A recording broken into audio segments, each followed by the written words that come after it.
None of us can stand still in our careers anymore, so learning new skills is not only desirable, but essential to keep moving forward. Executive education is an increasingly popular option to address this need, and it's also going through its own dramatic transformation. Well, to talk about this, let's meet Ron Dirksen, Executive Director at HEC Paris, one of the world's top business schools and a leader in executive education. I'm Sarah Lockett. Welcome to the Business Debate.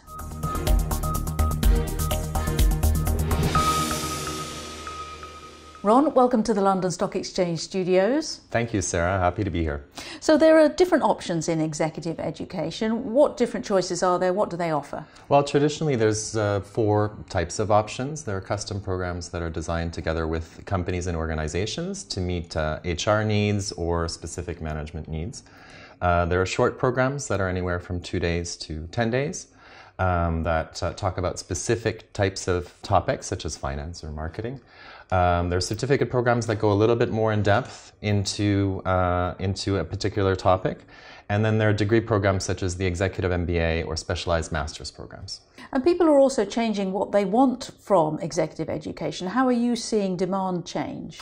Well, I think you said it very, very well in your introduction. I think the main change is that the world is changing so fast, so people have to keep up their skills on a regular basis. The old days of getting an undergraduate degree and forgetting about it and having a career for the rest of your life are over.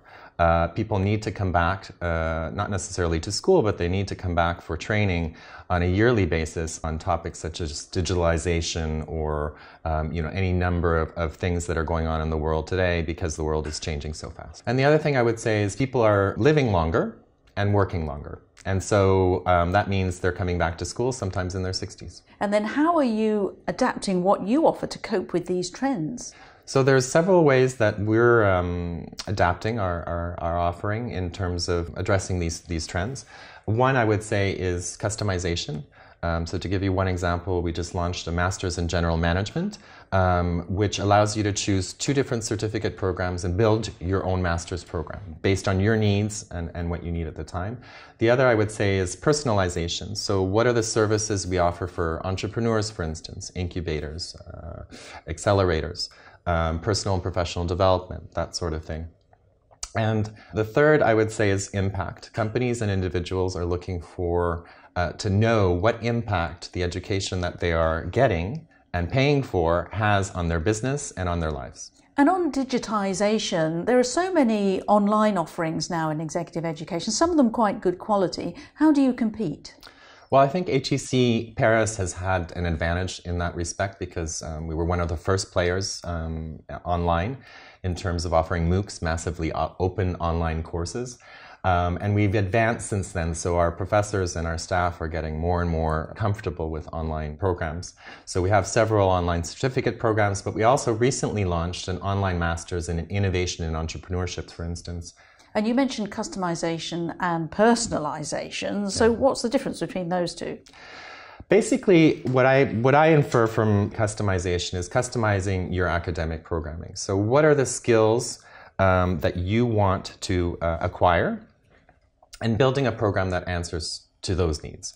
And personalization is what is the ecosystem or what are the services around the academic programming, such as entrepreneurship support, mentorship, coaching. All of these things have become a lot more popular because executives today, because they have to change jobs so frequently, they also have to update their CV writing skills or get some coaching on how to move into a new industry. Whereas in the past, people would be in the same industry or in the same company for 20 years or their entire lives. And you mentioned the impact of executive education because it is quite an outlay, quite an investment. How do you measure the impact? In our customs programs, we've developed actually a methodology together with research professors on how to measure the impact of our customs programs on the companies based on the KPIs that the customer or the companies identify, which is really exciting because it shows the value of what you're paying for.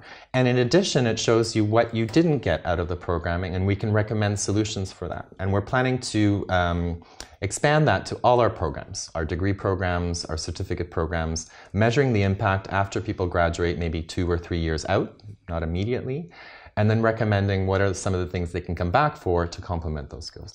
And with all the options out there for people to learn, what's the competitive advantage of, say, coming to a university? I think there are several things. One of the things I just mentioned was brand value. And just to give you an example of brand value, we have our Global Executive MBA, which is called TRIUM, which is with London School of Economics and NYU. So I think people come because these are brands that are trusted. They've been around for centuries. I think the second is that we have an expertise in teaching and pedagogy that other institutions may not have, training centers, for instance. And I think the third is that we have this immense knowledge creation through research. And I think that's one of the things we haven't tapped into enough. I think that if we can put together practice, research, and teaching and integrate those three, I think we'll have an even better competitive advantage compared to non-university type trainings. Well, on that note, Ron, thank you very much. Thank you. And join us next time when we'll be discussing the latest innovations in healthcare technology and the future of insurance. But for now, from me, Sarah Lockett at the London Stock Exchange Studios, it's goodbye and thanks for watching.